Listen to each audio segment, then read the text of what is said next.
Stipčevičius.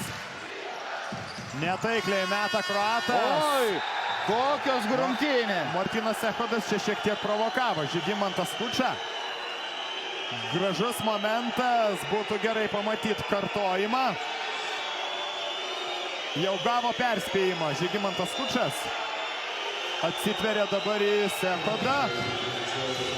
Taip, iš pradžių Skučas gal inicijavo kontaktą, paskui Echodas. Šaunuoliai pasauliečiai kaunasi iki galo.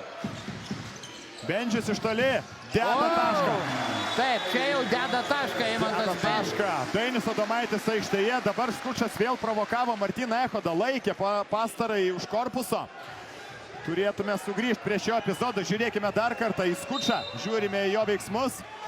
Taip, prilaikė ranka. Abipusė pražanga. Teisėjai fiksuoja abipusę pražangą. Na, čia galime girti mes Martyną Echodą už santūrumą. Kaip jis atsilaiko prie Žygimanto Skučo provokacijas. Pastarasis sodinamas ant atsarginių žaidėjų suolo. Artūras Šukys rašo techninę pražangą Dainiui Adomaičiui. Nes Adomaitis žengia į aikštę. Jis ne pirmą kartą šiandien tą buvo padaręs. Keletą metrų už draudžiamos linijos, kuri yra... Ir už tos, kuri yra už aikštės ribų, ir už šoninės, kuri skiria aikštelę nuo užribę. Abi linijas peržengia Adomaitis. Adomaitis.